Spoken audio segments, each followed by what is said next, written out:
दिमाग से कुछ करता ही नहीं क्योंकि दिमाग नहीं है। क्या बोला? क्योंकि दिमाग नहीं है। क्या बोला? क्योंकि दिमाग नहीं है। खुद बनेले वाला तो नचनिया पे गाना और दूसरे के देता रहा तो नसीहत की कलाकार कहने तो कलाकार का गाना बना लेते कि मैं कलाकार हूं। हाय हेलो नमस्ते व्यूअर्स, आप सभी का एक बार फिर से स्वागत है हमारे चैनल पर। तो दोस्तों, आज का डिबेट में हम देखने वाले हैं चित्रा त्रिपाठी वर्सेस खेसारी लाल यादव। और आरजेडी लालू यादव के पार्टी को ज्वाइन करके उसी तरह का वक्तव्य दे रहे हैं जैसे लालू यादव की मानसिकता है, वैसे ही खेसारी लाल यादव की मानसिकता। इसी पर दिनेश लाल यादव ने खेसारी लाल यादव को यदमुल्ला कहा, तो उसी को लेकर ये नाराज हो चुके हैं। तो चलिए देखते हैं आज का ये डिबेट। उससे पहले चैनल को सब्सक्राइब कर लीजिए। तो चलिए शुरू करते हैं आज का ये डिबेट वीडियो।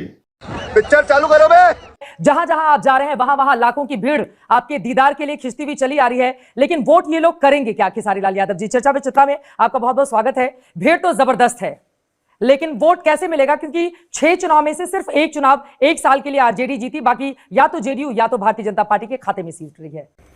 देखिए, ये भीड़ करीब करीब मुझे लगता है कि ये मुझे प्यार करते हैं। वो वोट देंगे या नहीं देंगे ये मेरे लिए विषय नहीं है। मेरे लिए विषय है कि वो मुझे दिल में रखते हैं। मैं वोट के लिए कहीं जाता ही नहीं, मैं उनके प्यार के लिए जाता हूँ। जिनको राजनीति करनी है उनको वोट की ज़रूरत होती है, मुझे तो प्यार और आशीर्वाद की ज़रूरत है और मैं उस आशीर्वाद को ले रहा हूँ। अब ये उनकी इच्छा है जो मुझे कितना प्यार करते हैं और अपने भाई को कहाँ देखना चाहते हैं। हो गए पूरे नेता एकदम।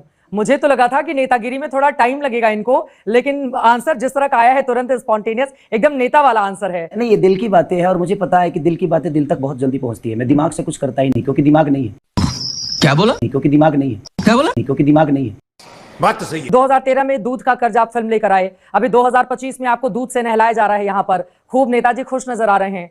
तो ये जो दूध का कर्ज है, आप इसी छपरा के लाल हैं, यहीं पर आपका जन्म हुआ, कैसे चुकाएंगे? किन मुद्दों पर चुनावी लड़ाई आप लड़ रहे हैं? वो मेरे लिए भावुक पल था जब दूध से मुझे नहलाया गया। किसी दिन दूध बेचकर मैं बड़ा हुआ। दूध बेचकर 2 रुपये मेला के लिए मैं इकट्ठा करता था ताकि मेला में जलेबी खाऊंगा मैं।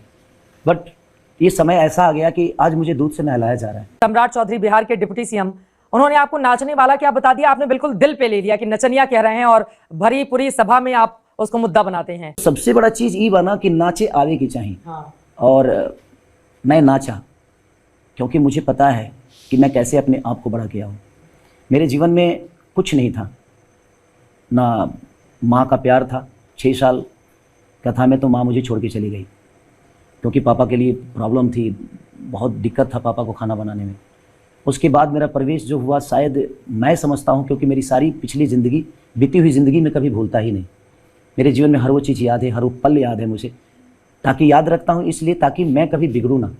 मुझे इस समाज का जो आज इतने पैसे या दौलत या शोहरत जो भी मिला है, कभी मुझे इस चीज़ का नशा ना हो, इसलिए याद रखता हूँ।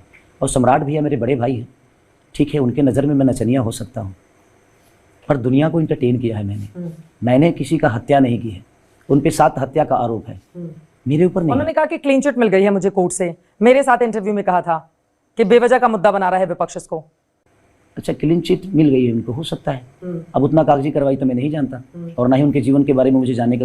तो नचनिया कहते हैं क्या बुरा? आप भी तो नचनिया वाला एक गाना है कि नचनिया के चक्कर में कन्या के भुलाई देला, उस पर तो आप खूब ठुमके लगा रहे हैं और कोई आपको बोल दे नचनिया तो उसको दिल पे उठा के मुद्दा बना लेंगे चुनावी। वो एक हो सकता है वो गाना आपका देखे हो नचनिया वाला, इसलिए उनके मन में आ गया वो बोल नहीं। मेरे कहने का मतलब कि देखिए, नचनियों को इस लाइन में लाने वाला सबसे पहला पार्टी तो बीजेपी है। तो मेरे कहने का मतलब कि आप कलाकार भी बोल सकते हैं। देखिए, खुद बनेले वाला तो नचनिया पे गाना और दूसरे के देता रहा तो नसीहत की कलाकार कहने तो कलाकार का गाना बना लेते कि मैं कलाकार हूं। नचनिए कारण कनिया के भुलाई रे गइला ना।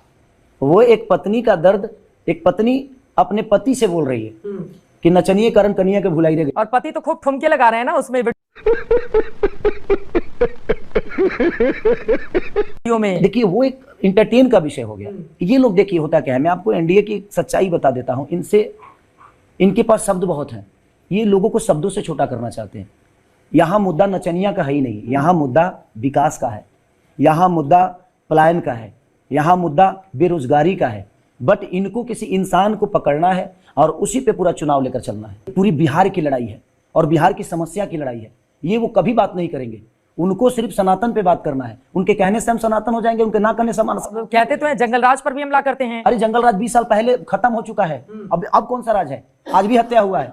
पारस में हत्या हुआ, एक व्यापारी का हत्या हो गया, कितनी हत्याओं को बोलूं, कम से कम 6 महीने में 52 से 54 हत्या हो गए हैं। तो ये कौन सा राज्य वो कहते थे पहले सीएम आवास पर अपराधियों को बचा लिया जाता था, अब जैसे ही हत्या होती है पकड़ के या तो उनको जेल या फिर कहीं और पहुंचा दिया जाता है। उससे क्या फायदा? उससे कोई फायदा है? मरने के बाद आप उसको जेल में डालकर उस परिवार के बारे में पूछते हैं कभी कि उस परिवार का क्या होगा? क्योंकि उस परिवार को चलाने वाला वही व्यक्ति था जिसको मार दिया गया। क्या सरकार उस परिवार को देखती है? सरकार बचाने का काम तो नहीं करती है। ये उधर वाले कहते हैं कि अपराधियों को बचाया नहीं जाता ना, संरक्षण दिया जाता। अरे आप ये बताइए कि एक जान चली गई और आप अपराधी को जेल में डाल दिए, तो आपने कितने जिंदगी बर्बाद की? कम से कम 2 जिंदगी बर्बाद हुई है। 2 नहीं, उस परिवार को पूछिए जिसको जेल में डाले हैं उसका भी परिवार था, और जिसको तो जब मारा वो गया मारने है, गया था या अपराध करने गया था तो उसको परिवार का ख्याल नहीं अरे आया। तो जो अपराधी- गलत काम करेगा फिर वो भूल जाए परिवार को, उसके साथ क्या सुलूक जब होगा। आदमी खाली रहता है ना तो मौत में भी रोजी ढूंढ लेता है। भाई साहब कुछ ज्यादा नहीं हो गया ये? मतलब कुछ भी। लेकिन राम मंदिर को लेकर टिप्पणी करने की क्या जरूरत थी? अभी मैं रिसर्च कर रही थी आपको लेकर, तो मैंने देखा कि कोई राजा राम करके फिल्म भी आने बिल्कुल वाली है जिसमें आई आपने है। हाँ मेरी आई है फिल्म, आ गई फिल्म। इसमें कौन सा किरदार है आपका? राम बना हूं मैं। बताइए, राम का किरदार निभा रहे हैं, राजा राम फिल्म कर रहे हैं और राम जी के मंदिर को लेकर सवाल तो खड़े यही कर तो रहे मैं हैं। कह रहा हूं कि वो मुझे सनातनी मानने से इनकार कर रहे हैं, जबकि मैं राजा राम किया हूं। हाँ। वो कभी राजा राम फिल्म नहीं किए हैं। राम पे सबसे ज्यादा गाना गाने वाला मैं आदमी हूं। तो दिल से नहीं लगाया ना राम को, तभी तो ऐसे बोल रहे हैं। वो मेरे दिल में है, राम मेरे दिल में है, कृष्ण मेरे दिल में है, सारे देवता देवी मेरे दिल में है। तो जीवन भर जुबान राम पे भी नहीं, टेंट पे थोड़ी ना रहते। जुबान अच्छी बताइए। अगर मेरे- राम मंदिर बीजेपी के शासन में बना है उसको वो मुद्दा बनाकर उठा रहे हैं। अरे सीतामढ़ी में देखिए सीता माता का मंदिर बिल्कुल तैयार हो रहा बनना है चाहिए। बड़ा। मेरे कहने का मतलब कि राम मंदिर भी बनाइए, सीता मंदिर भी बनाइए, आप कृष्ण मंदिर भी बनाइए, लेकिन मेरे कहने का मतलब कि आप अस्पताल भी बनाइए, आप कॉलेज भी बनाइए, आज फैक्ट्री भी बनाइए ना। लोगों को रोजी रोजगार कैसे मिलेगा? आप मुझे इतना बता दो कि राम मंदिर बना, हम पूज लेते हैं, पेट भर जाएगा हमारा? आस्था मन में होता है कि मंदिर में होता है? मुझे इतना बता दीजिए आप। दिल में आस्था होता है। मन में होता है, दिल मंदिर में होता है। जाकर ईश्वर को नमन ईश्वर करते को हैं। नमन करता है आदमी। हाँ। पूजने वाले ना घर में भी पूज के और बड़ा हो जाते हैं। तो मंदिर नहीं होना चाहिए। नहीं, बिल्कुल होना चाहिए। मैं कब कहा कि नहीं होना चाहिए, लेकिन सिर्फ मंदिर मस्जिद ही नहीं होना चाहिए, उसके साथ साथ लोगों के लिए व्यवस्था भी होनी चाहिए। बीमार होते हैं तो क्या मंदिर जाते हैं हम, क्या अस्पताल जाते हैं? मुझे बताइए। तो दोनों अलग अलग विषय है ना, हाँ, दोनों को अलग-अलग जोड़ा क्यों विषय जा है, रहा तो ये लोग उसको जब मुद्दा राम क्यों मंदिर बनाते नहीं था तब कौन सा अस्पताल यहाँ पर विपक्षी दलों की सरकार ने बनवा लिया? बनवा लेते, बड़ा बड़ा अस्पताल दिखा देते कि हमारे शासनकाल में देखिए कैसा अस्पताल बना तब है। क्या हुआ? वो कह रहे बीते हैं हुए- एम्स देने का काम हमने किया, मैं बीते- बड़े बड़े अस्पताल देने का काम हमने किया, ये गिनाते हैं लोग एनडीए वाले। अच्छा ये बताइए, आज से 25 साल पहले का खेसारी हूं मैं अभी? नहीं ना, तो मैं 25 साल पहले की बात क्यों करूं? अभी जो समस्या है मैं उसकी बात करूंगा ना। अभी मैंने क्या किया है, वो मैंने क्या अब अर्जा है, मैं उस पर बात करूंगा ना। तो आप 25 साल पहले की बात क्यों करते हो? आप अभी की बात करो ना कि अभी आपने क्या किया है। तो अभी अगर किए हो तो बता दो कि मैंने ये किया, मैंने ये किया, मैंने ये किया, लोगों को रोक लिया, मैंने प्लान रोक दी, मैंने। अब सिर्फ यहाँ ट्रेन मिलती है, काश 12 जो ट्रेन खुली है बिहार के लिए, 12 फैक्ट्रियां लग गई होती, तो वो जो ट्रेन में भर के आते हैं कम से कम वो 12 ट्रेन वाले कम से कम उस फैक्ट्री में काम करके अपने परिवार के साथ पलायन रहते। कम किया है। अगर लालू यादव राज से तुलना की जाए तो पलायन में काफी कमी आई है, ये नीतीश कुमार की ओर से ही कहा जाता है। अब मैं आ जाती हूँ दिनेश लाल यादव निरहुआ, उनकी ओर से। आपको वो खुद यादव समाज से आते हैं, आप भी उसी समाज का हिस्सा हैं, वो आपको यदमुल्ला बता रहे हैं, कह रहे हैं वो यदमुल्ला हो गया है। बड़े भाई हैं, वो प्यार करते हैं मुझसे। वो बड़ा भाई हो गए। बिल्कुल बिल्कुल, उनका योगदान मेरे जीवन में बहुत है। मेरी फिल्म जब रिलीज नहीं हो रही थी, साजन चले ससुराल पहली फिल्म थी मेरी 2011 हाँ, की। तो उन्होंने पेमेंट दिया था रिलीज करने के लिए। अच्छा, तो उनका योगदान है, ठीक है, बड़े भाई हैं, बोल रहे हैं।